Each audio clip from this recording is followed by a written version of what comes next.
यह एक दौर की बात है। एक गरीब औरत एक छोटे से गांव में रहती थी। अल्लाह ने उसे एक बेटा अता किया।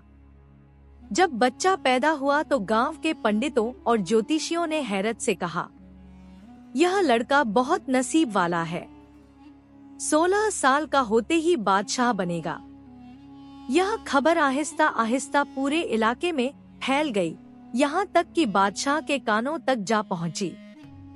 बादशाह एक खुदपसंद और मगरूर आदमी था। जब उसे पता चला कि एक गरीब औरत का बेटा बड़ा होकर बादशाह बनेगा, तो उसके दिल में हसद की आग भड़क उठी। उसने फौरन अपने आदमियों को हुक्म दिया, उस बच्चे को हर हाल में खत्म कर दो, ताकि मेरा तख्त महफूज रहे। अगले दिन वह खुद भेष बदलकर उस औरत के घर पहुंचा।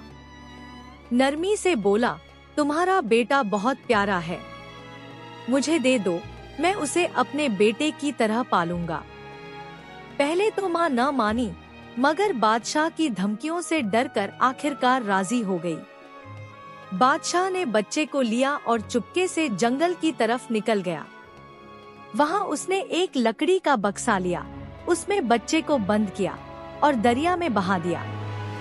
उसी वक्त आसमान से परियां उतरकर जंगल में सैर के लिए आई थी। जब उन्होंने देखा कि एक मासूम बच्चा बक्से में बंद करके दरिया में फेंका जा रहा है, तो उनके दिल पसीज गए। परियां बहुत नेक दिल थी। उन्होंने बक्से के गर्द उड़ान भरी और लोरी गाती हुई उसे आहिस्ता आहिस्ता बहते दरिया में साथ ले गई, ताकि बच्चा महफूज रहे। खुदा का करना ऐसा हुआ कि जहां बादशाह ने वह बक्स दरिया में फेंका था, वहां से कुछ ही फासले पर एक बहुत बड़े जमींदार का शानदार महल था।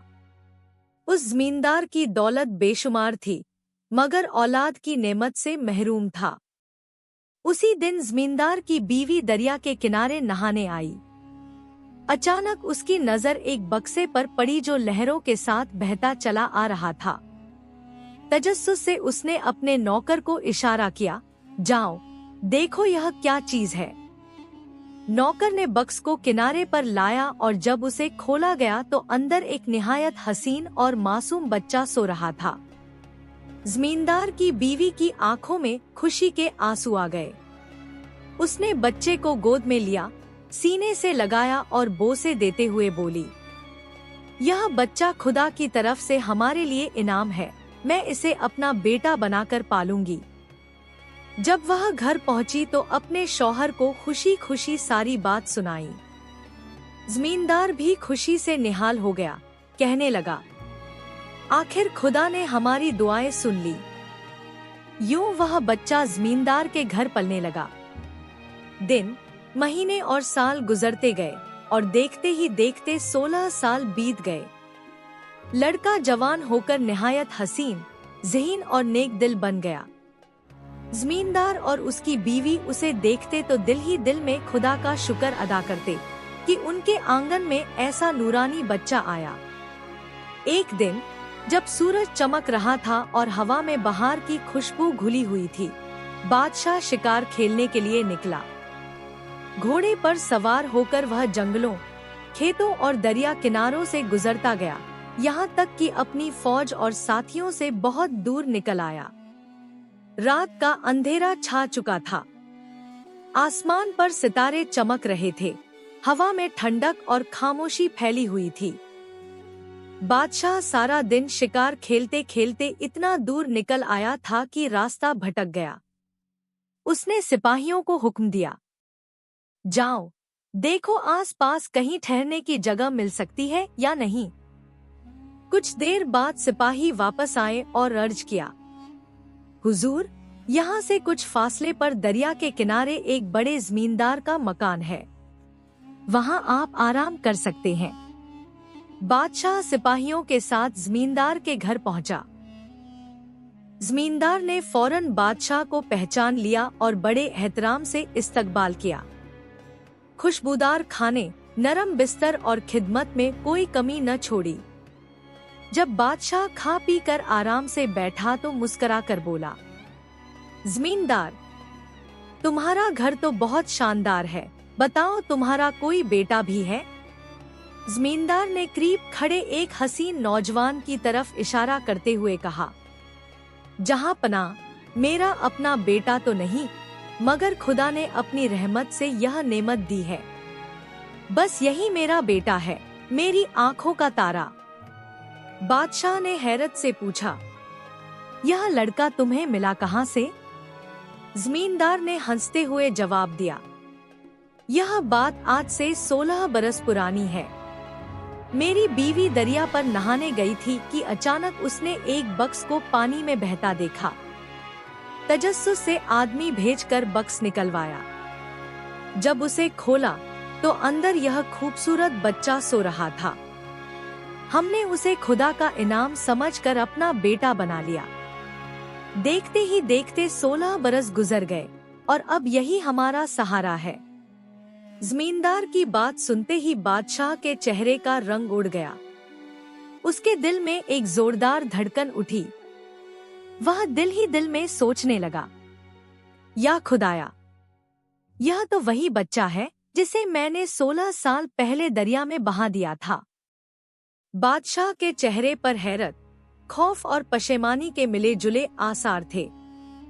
तकदीर ने जिस बच्चे को वह मिटाना चाहता था, आज उसे उसके सामने ला खड़ा किया था, पहले से ज्यादा हसीन, बाशूर और जिंदा।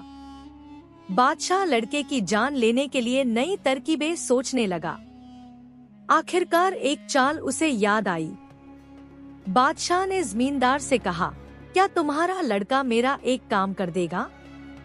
जमींदार ने बड़ी आजिजी से अर्ज किया और बादशाह ने हुक्म दिया, उसे यह खत दे दो और कह दो कि फौरन शाही महल चला जाए। यह खत रानी को दे देना। जमींदार ने दुआओं के साथ हाथ जोड़कर अर्ज किया, हुजूर, रात का वक्त है और रास्ते में एक घना जंगल पड़ता है। अगर आपको कोई एतराज न हो तो कल सुबह भेजा जाए। लेकिन बादशाह ने सख्त लहजे में कहा, नहीं, वह अभी और इसी वक्त जाएगा। जमींदार ने दिल की गहराइयों से लड़के के लिए दुआ की, उसे खत थमा दिया और अल्लाह के सुपुर्द कर दिया। लड़का बहुत बहादुर और वालिदैन का फरमानबरदार था। उसने हुक्म पाकर फौरन रवांगी कबूल कर ली। वह सीनास पर होकर जंगल की तरफ चला। आधी रात के करीब जब वह जंगल के बीच पहुंचा तो थकन से चूर हो गया। नींद आ गई तो एक बड़े दरख्त के नीचे सोता पड़ा गया। उसी वक्त वही नरम दिल परियां, जिन्होंने उस दिन दरिया में उसकी जान बचाई थी, आहिस्तगी से उसके पास आईं। उन्होंने लड़के के हाथ से खत लेकर खोला और पढ़ा। खत में लिखा था, जैसे ही यह लड़का पहुँचे उसे फौरन कत्ल कर दो। परियां यह सुनकर अफसुर्दा हुई, मगर उन्होंने आदमी की नीयत समझ ली। उन्होंने वह खत अपने पास रख लिया और एक नया खत लिख दिया। नया खत कुछ यूं था, जैसे ही यह लड़का महल में दाखिल हो, उसे शाही लिबास पहनाओ और फौरन शहजादी से उसकी शादी करा दो। परियां वह नया खत खामोशी से लड़के के पास रखकर दूर हो गई। अभी रात बाकी थी जब लड़के की आंख पलट खुली। वह उठा, सांस ली और बगैर जाने कि उसके नसीब में क्या लिखा है, दोबारा रास्ते की तरफ रवाना हो गया। लड़का तेजी से चलता रहा और जैसे ही सूरज निकला वह शाही महल पहुंच गया। उसने खत रानी को थमा दिया। रानी ने खत खोलकर पढ़ा। खत में बादशाह का सख्त हुक्म लिखा हुआ था। वह कभी खत को पढ़ती, कभी लड़के को देखती। उसके हाथ लरज रहे थे, मगर बादशाह के दस्तखत और शाही मोहर ने खत की सच्चाई साबित कर दी। हुक्म के मुताबिक फौरन लड़के को शाही लिबास पहनाया गया और शहजादी ने उससे शादी कर ली। आज पूरा महल किसी खुशी के मेले जैसा जगमगा रहा था। हर तरफ खुशबू और मसरत की लहर दौड़ गई। शाही रस्में मुकम्मल हुई तो परियां खुशी से गीत गाती हुई जंगल की तरफ वापस लौटीं। उनके दिल में भी इस नए रिश्ते की खुशी थी। बादशाह अपने मकसद में कामयाब होकर पुरस्कून था। उसने सोचा कि शायद वह लड़का अब इस दुनिया में नहीं रहा। कुछ दिनों तक उसने शिकार और मजलिसें की। फिर वापस महल लौटते हुए रास्ते में वही जंगल आया जहाँ परियां रहती थी। बादशाह ने अपना कैंप उसी मुकाम पर गाड़कर घोड़े बांधे और अपने सिपाहियों के साथ सोना चाहा। रात गहरी हुई तो परियों का झुंड वहां आ पहुंचा। एक परी ने बादशाह के पास जाकर उसे सख्त अंदाज में डांटा, ए जालिम, तू बेगुनाह जानों का कातिल है, जा और देख कि खुदा तेरे हुक्म का कैसे अंजाम करता है। दूसरी परी ने खर से भरी आवाज में बद्दुआ दी, कल तेरा अंजाम होगा। फिर परियां एक एक करके सिपाहियों के पास गईं और उनसे मुखातिब होकर कहा, जुल्म की तामील करना भी जुल्म है। शाही महल पहुंचकर इस बेरहम बादशाह को हटाओ और नए शहजादे की इताअत कबूल करो, जो अब तुम्हारे दरमियान महल में है। परियों की यह नसीहत उनकी अदालत इंसाफ थी। अब वक्त था कि तकदीर अपने फैसले पर अमल करे। सुबह का सूरज तुलू हुआ तो जंगल के परिंदे चहचहा उठे। बादशाह नींद से बेदार हुआ मगर दिल में एक अजीब बेचैनी थी। सिपाहियों के चेहरों पर भी संजीदगी छाई हुई थी, जैसे रात की परियों की बातों ने उनके दिल बदल दिए हों। बादशाह ने घोड़ों को तैयार करने का हुक्म दिया और महल की तरफ रवाना हुआ। जब वह शाही दरवाजे पर पहुंचा तो उसे हैरत का झटका लगा। महल के अंदर जश्न का समा था। सब दरबारी खुशी से झूम रहे थे, बांसुरियां बज रही थीं, फूल बरस रहे थे। बादशाह गुस्से से चिल्लाया, यह क्या माजरा है? रानी आगे बढ़कर अदब से बोली, हुजूर, आप ही के हुक्म से शहजादी की शादी हो गई है। बादशाह के कदम लड़खड़ा गए। वह चिल्ला उठा, क्या कहा? किससे? रानी ने खत दिखाया। वही खत, बादशाह के दस्तखतों और शाही मोहर के साथ। अब बादशाह के चेहरे पर हैरत और खौफ के मिलेजुले आसार थे। वह समझ गया कि कुदरत ने उसकी चाल उसी पर उलट दी है। वही लड़का जिसे वह खत्म करना चाहता था, आज उसका दामाद, बल्कि तख्त का वारिस बन चुका था। इतने में आसमान से रोशनी की एक लहर उतरी और परियों का झुंड नमूदार हुआ।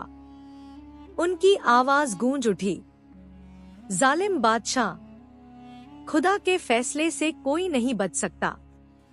आज वह दिन आ गया है जिससे हमने तुझे खबरदार किया था।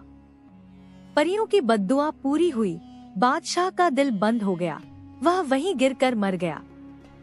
सिपाहियों ने परियों के हुक्म के मुताबिक नए शहजादे के सामने सर झुका दिए और दरबार में ऐलान हुआ, आज से यह नेक दिल शहजादा हमारा बादशाह है। महल में खुशी के नारे गूंज उठे। रानी ने शुक्राने के आंसू बहाए। परियां आसमान की दिशा में उड़ गईं। उनके परों से चमकदार रोशनी बरसने लगी। यूं वह बच्चा जो कभी दरिया में बहा दिया गया था, तकदीर के हुक्म से तख्त-ए-शाही पर बैठ गया। और सब लोग बरसों तक उसके इंसाफ, रहमदिली और नेकी की दास्तानें सुनाते रहे। जो दिलों में नेकी रखता है, खुदा उसके मुकद्दर में रोशनी लिख देता है।